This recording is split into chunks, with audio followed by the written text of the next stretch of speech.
Previous class में हमने pharmaceutical chemistry का इंट्रोडक्शन पार्ट डिस्कस किया था। एक्चुअली आपका जो diploma in pharmacy first year का जो केमिस्ट्री है, इसका सिलेबस काफ़ी लेंदी हो गया है, क्योंकि पहले फर्स्ट ईयर में केमिस्ट्री फर्स्ट था और सेकेंड ईयर में फार्मास्यूटिकल केमिस्ट्री सेकेंड था। अब जो सिलेबस में कुछ चेंजेस आए, तो इस मॉडिफिकेशन की वजह से सेकेंड ईयर का केमिस्ट्री फर्स्ट ईयर में आ गया। तो आपको फर्स्ट ईयर में इनऑर्गेनिक केमिस्ट्री भी पढ़ना है, ऑर्गेनिक केमिस्ट्री भी पढ़ना है।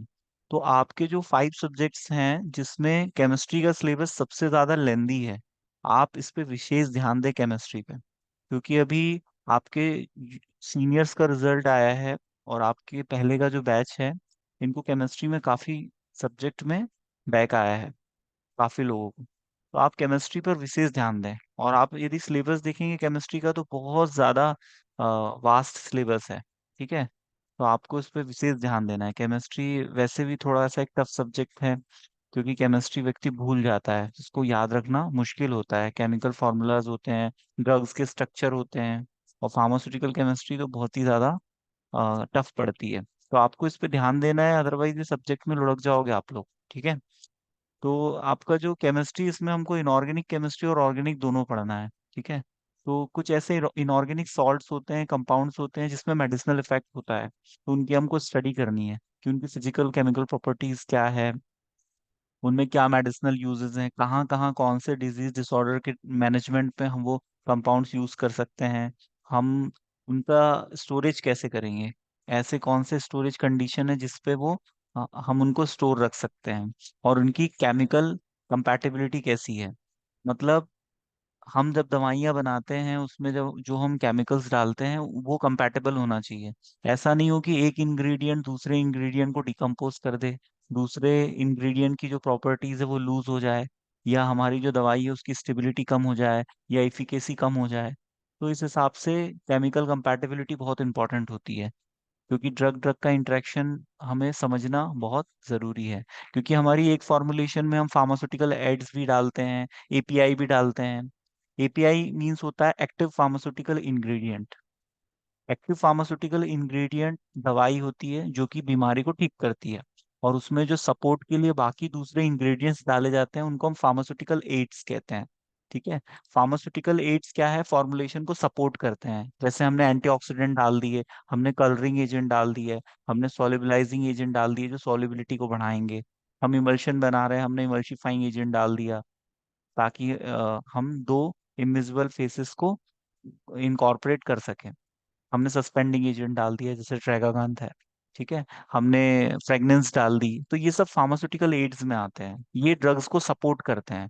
लेकिन जो एक्चुअल जो थेराप्यूटिक इफेक्ट आता है, वो एपीआई से आता है, एक्टिव फार्मास्यूटिकल इंग्रेडिएंट। जैसे कि हमने पैरासीटामोल टेबलेट बनाया, तो उस टेबलेट में हमने बाइंडर डाला होगा, डिसइंटीग्रेटिंग एजेंट डाले होंगे, जिससे वो डिसॉल्व हो, डिसइंटीग्रेट हो, है ना, और उसके डिसोसिएशन के बाद वो एब्जॉर्ब हो। ठीक है। हमने उसकी कोटिंग की होगी, तो हो सकता है हमने शुगर की कोटिंग की हो। जो बिटर टेस्ट के ड्रग्स होते हैं, उनको हम कोट करके उनके टेस्ट को मास्क कर देते हैं। क्योंकि जब हम ओरल रूट से किसी टेबलेट को बेटा कंज्यूम करते हैं, तो हमारे टंग पे टेस्ट बर्ड्स होते हैं। अब ये टेस्ट बर्ड पे यदि वो टेबलेट टच होगा, और कोई ब्रेन को ऐसा सिग्नल जाएगा कि भाई ये टेस्ट इसका अजीब है, तो हमें वोमिटिंग हो सकती है। तो जिन भी टैबलेट्स को हम ओरल रूट से लेते हैं, उनके टेस्ट का हमें ख्याल रखना होता है। उनका स्वाद ठीक ठाक होना चाहिए, उनका अपीयरेंस ठीक ठाक होना चाहिए, क्योंकि हम ओरल रूट से ले रहे हैं, है ना। ओरल रूट से हम जो फॉर्मुलेशन लेते हैं, उस पर हम ध्यान देते हैं थोड़ा सा, तो वो अट्रैक्टिव होना चाहिए।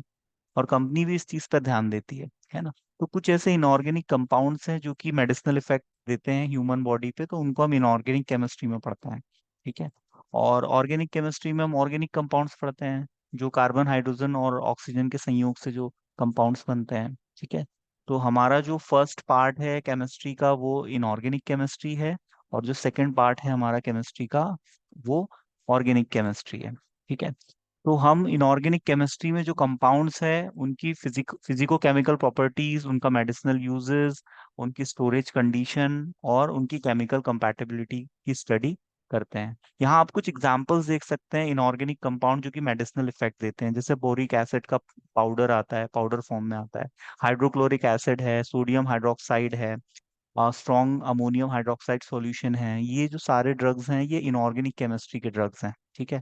तो इन्हें हमें स्टडी करना है। जैसे कुछ एंटीऑक्सीडेंट्स हैं, जैसे हाइपो फॉस्फो फॉस्फोरस एसिड है, सल्फर डाइऑक्साइड है, sodium bisulphate, sodium metasulphate, sodium thiosulphate, nitrogen और सोडियम नाइट्रेट।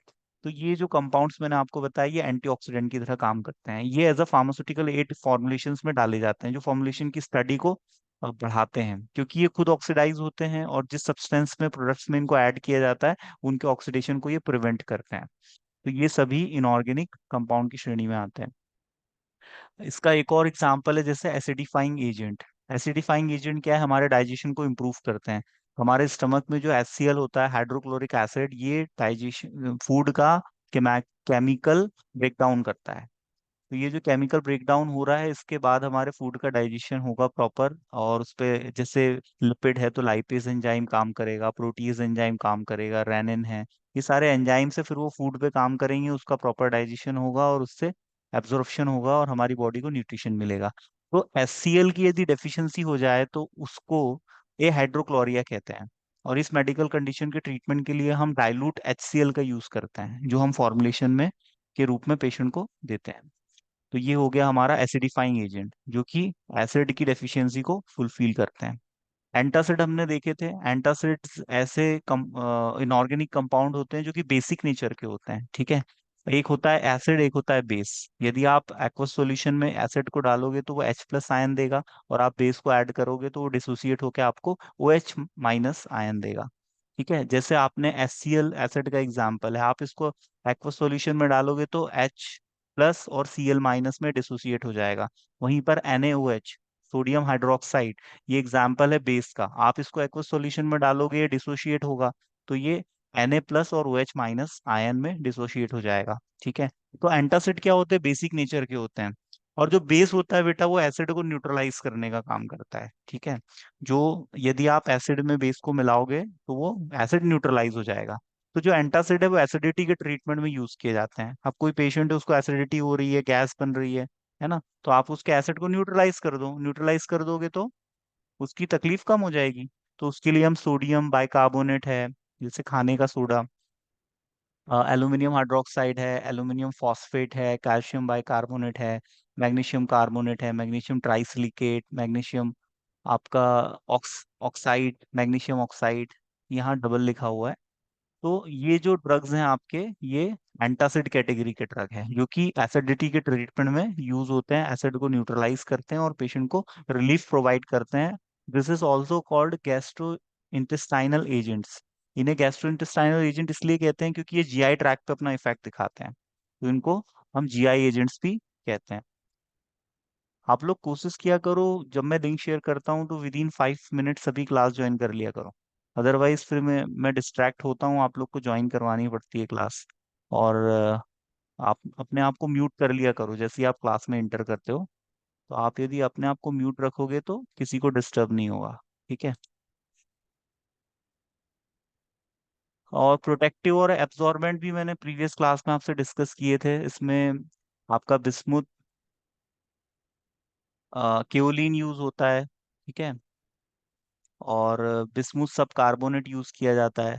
तो ये इसमें इनऑर्गेनिक कंपाउंड है जो कि प्रोटेक्टिव की तरह काम करते हैं।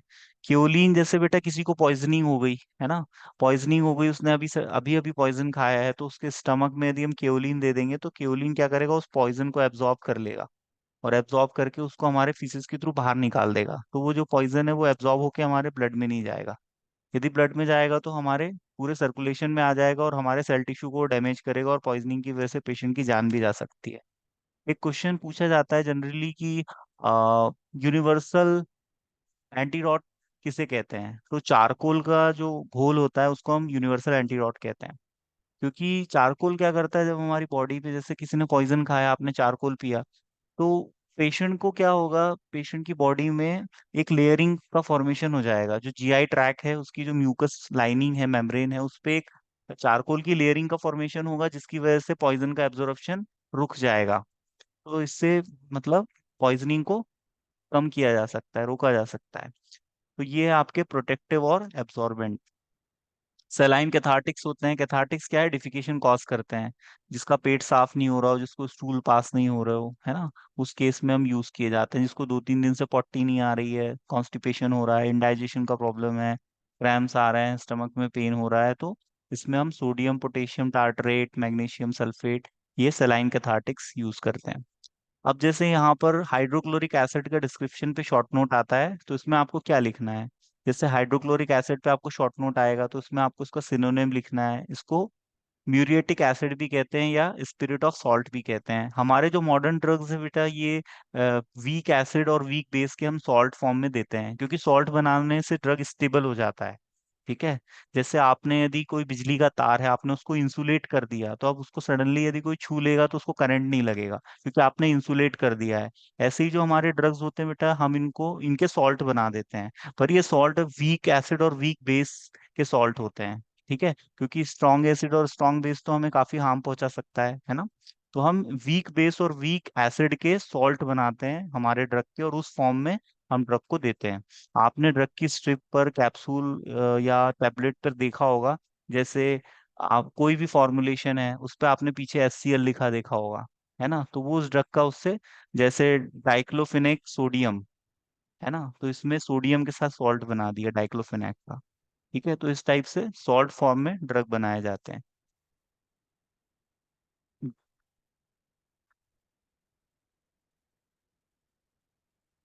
अब जैसे इसका यहाँ केमिकल फॉर्मूला है HCl, और मॉलिक्यूलर वेट है 36। इसके यूजेस हैं, as a acidifying agent use होता है, जिसको हम एसिडिफायर भी कहते हैं। इसका स्टोरेज है बेटा well closed air tight container. मतलब जिस कंटेनर में इसको स्टोर किया जाएगा वो वेल क्लोज्ड होना चाहिए, मतलब टाइटली क्लोज्ड होना चाहिए, और एयर टाइट होना चाहिए, मतलब उसके अंदर एयर ना जा सके। ठीक है, क्योंकि एयर से बेटा हमारा जो केमिकल है, कंपाउंड है, वो रिएक्ट कर सकता है। तो रिएक्शन से उसकी जो प्रॉपर्टी है वो चेंज हो सकती है। तो इस चीज का हम विशेष ध्यान रखते हैं, इसीलिए हम इसको एयर टाइट कंटेनर में रखते हैं। ठीक है। और लाइट रेजिस्टेंस कंटेनर भी हम यूज करते हैं। लाइट रेजिस्टेंट कंटेनर क्या है, फोटो सेंसिटिव जो सब्सटेंसेस होते हैं उसको उसमें स्टोर करके रखते हैं। मैक्सिमम जो कंपाउंड्स होते हैं उनकी जो स्टोरेज कंडीशन है वो सेम होती है। ठीक है, तो यहाँ पर वेल क्लोज्ड कंटेनर हो गया। दूसरा, हम इसको रूम टेम्परेचर पे स्टोर करते हैं। रूम टेम्परेचर होता है 25 to 30 degree Celsius. Next compound है स्ट्रॉन्ग अमोनियम हाइड्रोक्साइड। इसका जो सिनोनिम है, हम इसको ल्यूक्योर ऑफ फोर्ट भी कहते हैं। इसका केमिकल फॉर्मूला है NH3। ये बेसिक नेचर का होता है। इसका मॉलिक्यूलर वेट होता है, मॉलिक्यूलर वेट आप कोशिश करना याद रखने की, है ना, याद रहे तो ठीक है, नहीं तो इसको आप स्किप भी कर सकते हो। और प्रॉपर्टी इसकी होती है, कलरलेस होता है, पंजेंट टेस्ट का होता है। पंजेंट मतलब तीखा, इसका स्वाद होता है। और ऑर्डर भी इसकी तीखी होती है, ठीक है, क्योंकि ये बेस होता है। और कलरलेस है, वीक बेस होता है। तो ये इसकी प्रॉपर्टीज हो गई। और इसकी इनकम्पैटिबिलिटी की बात करें तो जैसे आयोडीन के साथ इनकम्पैटिबल होता है, हैवी मेटल्स जो होते हैं, और मर्क्यूरी के साथ, और क्लोराइड के साथ, सिल्वर सॉल्ट के साथ, एल्केलॉइड्स, टैनिन्स। ये एल्केलॉइड और टैनिन बेटा सेकेंडरी मेटाबोलाइट्स होते हैं प्लांट के, जो कि ह्यूमन बींग्स में मेडिसिनल इफेक्ट देते हैं, थेराप्यूटिक इफेक्ट रखते हैं। तो एल्केलॉइड जो होते हैं उनके साथ हम इसको कॉम्बिनेशन में नहीं देते, है ना। मतलब हमें सॉल्ट बनाना है तो हमें किसके साथ सॉल्ट बनाना है, ये कंपैटिबिलिटी पे डिपेंड करता है। हमारा जो इनऑर्गेनिक कंपाउंड है, ये कंपैटिबल होना चाहिए हमारी ड्रग के साथ, तभी हम सॉल्ट बनाएंगे। ठीक है, अदरवाइज हमारा ड्रग डिकम्पोज हो जाएगा और ड्रग का थेराप्यूटिक इफेक्ट खत्म हो जाएगा। अब इसके यूजेस क्या है, ये ड्रग के बेसिक सॉल्ट बनाने में हम इसका यूज करते हैं। आपसे कोई पूछे भाई इनऑर्गेनिक फार्मास्यूटिकल की डेफिनेशन क्या है। फार्मास्यूटिकल्स मतलब होता है दवा, जो बीमारी को ठीक करती है। तो ये ऑर्गेनिक भी हो सकती है, इनऑर्गेनिक भी हो सकती है। लेकिन इनऑर्गेनिक फार्मास्यूटिकल्स की विशेषता क्या होती है बेटा, इसमें कार्बन हाइड्रोजन बॉन्ड नहीं पाया जाता। ठीक है, हम ऑर्गेनिक केमिस्ट्री में ऐसे कंपाउंड्स पढ़ते हैं जो कि हाइड्रोजन, कार्बन और ऑक्सीजन के संयोग से बनते हैं। ठीक है, और इनऑर्गेनिक में हम वो पढ़ते हैं जिसमें हाइड्रोजन कार्बन बॉन्ड नहीं पाया जाता। जैसे आपका एक एग्जांपल है NaCl, सोडियम क्लोराइड। इसमें ना तो हाइड्रोजन है ना तो कार्बन है। और चलो हाइड्रोजन और कार्बन हो भी तो, लेकिन उसका डायरेक्ट बॉन्डिंग नहीं होनी चाहिए। ठीक है, तो ये हम इनऑर्गेनिक केमिस्ट्री में पढ़ते हैं।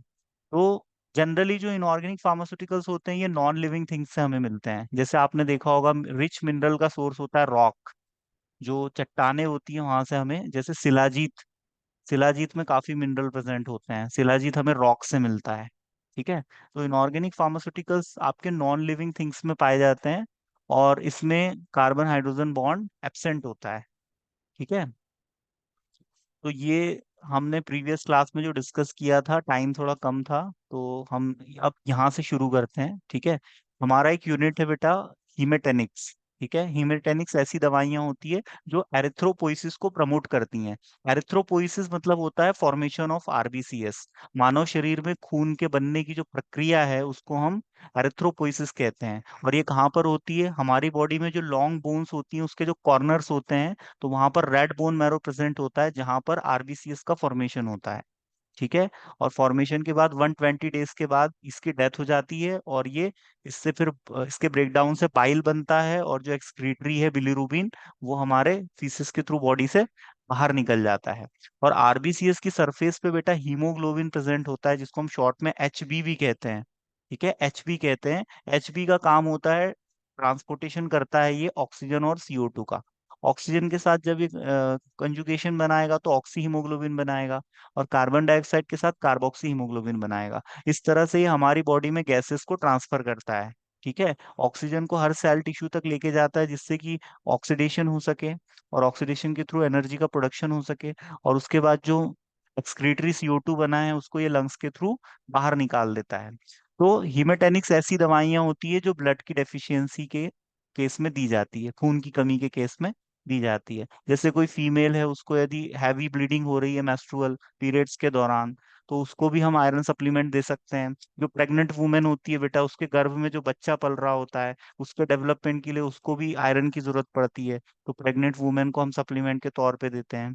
और आयरन की यदि हमारी बॉडी में डेफिशिएंसी हो जाए तो ब्लड का फॉर्मेशन नहीं होगा, क्योंकि खून बनने के लिए बेटा बेसिकली हमें चार चीजें चाहिए। एक तो हमें चाहिए विटामिन B9, जिसको हम फॉलिक एसिड कहते हैं। दूसरा हमें चाहिए विटामिन B12, जिसको हम साइनोकोबालामिन कहते हैं।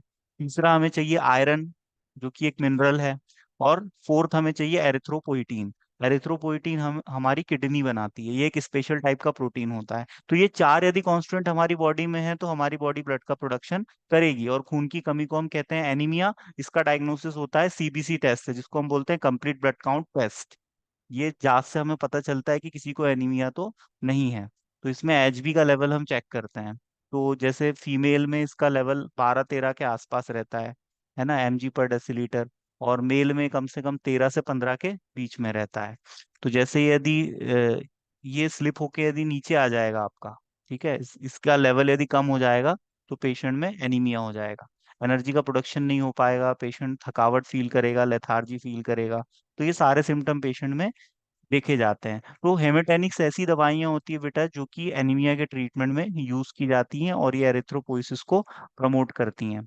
ठीक है। अब इसमें हम किस टाइप के कंपाउंड यूज करते हैं? जिसमें फेरस प्रेजेंट होता है, आयरन जिसमें प्रेजेंट होता है, आयरन को लोहा, ठीक है, आयरन जिसमें प्रेजेंट होता है, इस टाइप की फॉर्मुलेशन हम यूज करते हैं। तो यहाँ पर आप देख सकते हो हेमेटेनिक्स में यहाँ पर विटामिन B9 है। ठीक है, एक मिनट। यहाँ पर विटामिन B9 है, B12 है, और आयरन है। ये है आपका आयरन नीचे वाला, और ये एरिथ्रोपोइटीन। इन चार चीजों की हमको जरूरत है ब्लड के फॉर्मेशन के लिए। ठीक है। और अब हम बात करते हैं इसके फॉर्मुलेशंस की। ठीक है। तो आयरन के जो ओरल रूट से दिए जाने वाले फॉर्मुलेशन है, जैसे फेरस फ्यूमरेट है, फेरस सल्फेट है। और पैरेंटल रूट से दिए जाने वाले हैं, आयरन टेक्स्ट्रॉन का इंजेक्शन आता है, जो कि IV रूट से दिया जाता है, और फेरस सुक्रोज का इंजेक्शन आता है। प्रेगनेंसी के दौरान ये इंजेक्शन वुमेन को लगाए जाते हैं, जिससे कि उसकी बॉडी में खून की कमी ना हो। अब यहाँ पर आप देख सकते हो फेरस सल्फेट का फॉर्मूला होता है FeSO4, और इसका सिनोनिम होता है ग्रीन विट्रियोल। और इसके यूजेस होते हैं, ये आयरन डेफिशिएंसी एनीमिया में यूज होता है। एनीमिया के डिफरेंट डिफरेंट टाइप्स होते हैं, मेगेलोब्लास्टिक एनीमिया, और आपका परनीशियस एनीमिया, मैक्रोलाइटिक एनीमिया। तो डिफरेंट डिफरेंट जो एनीमिया होते हैं उसके ट्रीटमेंट में इसका यूज होता है। तो स्पेशली यदि आयरन की डेफिशिएंसी हो तब हम ये फेरस सल्फेट यूज करते हैं। इसको ग्रीन विट्रियोल भी कहते हैं। और इसकी फिजिकल प्रॉपर्टी क्या है, ये वाइट क्रिस्टलाइन पाउडर होता है जब ये प्योर फॉर्म में रहता है। लेकिन जब ये हाइड्रेटेड हो जाता है, वाटर वाटर के कांटेक्ट में आके जब वाटर से रिएक्शन करता है, तो ये ब्लू ग्रीन कलर का हो जाता है। ठीक है। तो हम मेडिसिनल पर्पस के लिए हाइड्रेटेड फेरस सल्फेट ही यूज करते हैं, जिसका कलर होता है ब्लू ग्रीन, और इसको इसलिए हम ग्रीन विट्रियोल कहते हैं। इसकी ये ऑर्डरलेस होता है, इसमें कोई खुशबू नहीं होती। चूंकि एक मेटल है आयरन, तो इसमें मेटालिक टेस्ट होता है। वाटर में ये सॉल्युबल होता है। और ये रिड्यूसिंग एजेंट की तरह भी यूज होता है, मतलब ये किसी भी सब्सटेंस को रिड्यूस कर सकता है। ठीक है। रिडक्शन कॉज कर सकता है। इसके फॉर्मुलेशंस जो मार्केट में अवेलेबल है, वो कैप्सूल डोजेस फॉर्म में आते हैं, सिरप में आते हैं, पिल्स में आते हैं, ओरल ड्रॉप्स के फॉर्म में आते हैं। और इसकी जो पॉपुलर ब्रांड है, जैसे फॉलफेस प्लस है, और फियोसोल है, ई फॉलिफर है। ठीक है। तो ये सब इसके फेमस ब्रांड है। आपको जो ब्रांड पता हो, आप जिसके साथ कंफर्टेबल हो, वो भी एग्जाम में लिख सकते हो, लेकिन आपको ब्रांड नेम पता होना चाहिए। ठीक है। और इसका storage condition, well closed container, light resistant container, keep away from incompatible materials, avoid moisture को अवॉइड करना है, स्टोर एट रूम टेम्परेचर। इसके यूजेस क्या है, एनीमिया के ट्रीटमेंट में यूज होगा, और during pregnancy as a supplement, और मैस्ट्रुएशन के दौरान एज अ सप्लीमेंट यूज होगा ये। अब इसका नेक्स्ट कंपाउंड आता है बेटा हेमिटेनिस का, फेरस फ्यूमरेट। ठीक है। फेरस फ्यूमरेट का जो सिनोनेम है, इसको फियो हम इसको फियोस्टेट भी कहते हैं। और इसका जो डोज है, ये ओरल रूट से दिया जाता है, 300 mg। ये रेडिश ऑरेंज कलर का होता है, इसका मेटालिक टेस्ट होता है, और ये वाटर में स्लाइटली सॉल्युबल होता है, स्लाइटली मतलब थोड़ा सा सॉल्युबल होता है। और अल्कोहल में जैसे इथेनॉल हुआ, नेग्लिजिबल सॉल्युबल होता है, मतलब बहुत ही कम घुल पाता है। और इसकी जो फॉर्मुलेशन मार्केट में अवेलेबल है, वो है टैबलेट, कैप्सूल और सिरप के फॉर्म में आता है। इसकी जो फेमस ब्रांड है, वो है फेरो प्लस और लिवोजेन जेड। तो ये इसकी फेमस ब्रांड है। और इसकी स्टोरेज कंडीशन वही है, ज्यादातर कॉमन रहती है। ये रूम टेम्परेचर पे स्टोर होगा, मतलब 25 to 30 degree Celsius. Well closed container में इसको स्टोर करके रखा जाएगा। लाइट रेजिस्टेंट कंटेनर में रखेंगे, और keep away from incompatible material, और हम मॉइस्चर अवॉइड करेंगे। ठीक है। तो ये इसके कंडीशन हो गए। नेक्स्ट कंपाउंड है बेटा आपका फेरिक अमोनियम सिट्रेट। इसको हम फेरी सॉल्ट भी कहते हैं, इसका सिनोनिम है। इसकी प्रॉपर्टी होती है येलोइस ब्राउन कलर का होता है, क्रिस्टलाइन। और इसका ऑर्डर होता है, ये अमोनिया के जैसे स्मेल करता है। ठीक है। अमोनिया की जो स्मेल है, उसके जैसी इसकी स्मेल होती है। वाटर में सॉल्युबल होता है, और अल्कोहल में इंसॉल्युबल होता है। और मार्केट में टैबलेट, कैप्सूल, सिरप के फॉर्म में अवेलेबल है। इसके फेमस ब्रांड है फेरी गोल्ड और फेरस एम। तो ये इसके ब्रांड्स हैं। अब नेक्स्ट आता है इसमें आपका ferrous ascorbate. Ferrous ascorbate blue blue violet colour का होता है, क्रिस्टलाइन पाउडर होता है, ऑर्डरलेस होता है। इसमें मेटालिक टेस्ट होता है, वाटर में सॉल्युबल होता है, इथेनॉल अल्कोहल में इंसॉल्युबल होता है। इसकी जो फेमस ब्रांड है, वो है फायरोलिन एक्सटी और क्रिस्टोफर और ब्रिस्फर। तो ये इसकी फेमस ब्रांड है। जो कंपाउंड्स बेटा आज हमने डिस्कस किए हैं, ये आयरन डेफिशिएंसी एनीमिया के ट्रीटमेंट में यूज किए जाते हैं। ठीक है। यदि आयरन की डेफिशिएंसी की वजह से एनीमिया हुआ है तो, और यदि B12 की वजह से हुआ है, तो हमें B12 देना पड़ेगा। और यदि फॉलिक एसिड की डेफिशिएंसी की वजह से हुआ है, तो फॉलिक एसिड देना पड़ेगा। और यदि एरिथ्रोपोइटिन की डेफिशिएंसी की वजह से हुआ है, तो एनिमल सोर्स से हमें एरिथ्रोपोइटिन को भी हम आइसोलेट करके फॉर्मुलेशन बनाते हैं, तो वो हमें फॉर्मुलेशन देना पड़ेगा। तो हमें बेसिकली चेक ये करना है कि एनीमिया का रीजन क्या है, किस टाइप का एनीमिया है, उस हिसाब से हम ट्रीटमेंट करेंगे। तो आज हमने जो कंपाउंड देखे, ये सारे आयरन कंटेनिंग कंपाउंड थे। ये ऐसे ऐसे कंपाउंड है जिसमें आयरन प्रेजेंट रहता है। हमारी बॉडी में जो आयरन है, ये फेरेटिन के फॉर्म में स्टोर रहता है। ठीक है। और ये विटामिन सी के साथ आयरन के जो टैबलेट है, वो कॉम्बिनेशन में दिए जाते हैं, क्योंकि विटामिन सी का जो ड्रग इंटरेक्शन है आयरन के साथ, वो काफी बेटर है। ये विटामिन सी आयरन के एब्जॉर्प्शन को बढ़ाता है। आयरन ज्यादा अवशोषित होता है हमारी डिओडेनम से। छोटी आंत से, जिस वजह से इसकी बायो अवेलेबिलिटी बढ़ जाती है। बायो अवेलेबिलिटी मतलब होता है हमने यदि कोई दवाई कंज्यूम की है तो दवाई की वो मात्रा जो हमारे खून में अवशोषित हो रही है और एक्शन देने के लिए रिस्पॉन्सिबल है, तो उसको हम बायो अवेलेबिलिटी कहते हैं। तो हम विटामिन सी भी देते हैं आयरन के टेबलेट के साथ, जिससे विटामिन सी का अवशोषण हमारी बॉडी में बढ़ जाता है। तो ये एक ड्रग इंटरेक्शन का एग्जाम्पल है। जब हम दो ड्रग आपस में कॉम्बिनेशन में देते हैं और उनका ज्यादा बेटर इफेक्ट आता है तो हम इसको एडिटिव इफेक्ट कहते हैं। ठीक है। या एक ड्रग दूसरे ड्रग के साइड इफेक्ट को कम कर रही है, या एक ड्रग दूसरे ड्रग के डिग्रेडेशन को रोक रही है ना। जिसका एग्जाम्पल है जैसे एक पेनिसिलिन, जब बैक्टीरिया रेजिस्टेंस शो करता है, जैसे आपने पेनिसिलिन एंटीबायोटिक, जब मैं आपको पढ़ाऊंगा तब मैं इसको ज्यादा अच्छे से बताऊंगा। ये जो एंटीबायोटिक है इसमें एक बीटा लैक्टम रिंग प्रेजेंट होता है, जिसकी वजह से इसमें एंटी माइक्रोबियल एक्टिविटी आती है। तो बैक्टीरिया क्या है, एक बीटा लैक्टमिनेज नाम के एंजाइम को प्रोड्यूस करता है, जो कि बीटा लैक्टम रिंग को डिग्रेड कर देता है। तो हम इसके साथ क्या है, एमोक्सिसिलिन जैसे एंटीबायोटिक है, इसके साथ हमने क्लेविलोनिक एसिड दे दिया। तो क्लेविलोनिक एसिड क्या करता है, उस एंजाइम को डीएक्टिवेट कर देता है, जिसकी वजह से हमारी एंटीबायोटिक ज्यादा बेटर एक्शन दे पाती है। तो इस तरह से हम ड्रग को डिजाइन करते हैं कि ड्रग का बेहतर इफेक्ट हमारी बॉडी पे आए, ड्रग के साइड इफेक्ट्स को कम किया जा सके, ड्रग के बॉडी में एक्यूमुलेशन को कम किया जा सके, बॉडी से ड्रग समय पे एक्सक्रीट आउट हो जाए, ताकि एक्यूमुलेशन की वजह से टॉक्सिसिटी हमारी बॉडी में कॉज नहीं हो। तो आज हमने हेमिटेनिक्स डिस्कस किए हैं, और इसके ये जो कंपाउंड्स हैं इसका हमने स्टोरेज कंडीशन और इनकी फिजिकल केमिकल प्रॉपर्टी, इनकी फेमस ब्रांड नेम और इनका फॉर्मुलेशन हमने देखा। इसमें आप में से किसी को कोई डाउट हो तो आप पूछ सकते हैं।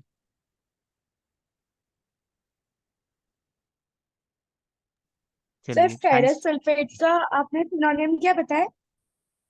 फेरस सल्फेट का, एक मिनट, सिनोनिम। ये मैं आपको है ना इसका लेक्चर प्रोवाइड कर दूंगा, तो इससे आप नोट्स बना लीजिएगा। एक मिनट। Green vitriol. ठीक है। कहाँ है, मैं आपको दिखा देता हूँ।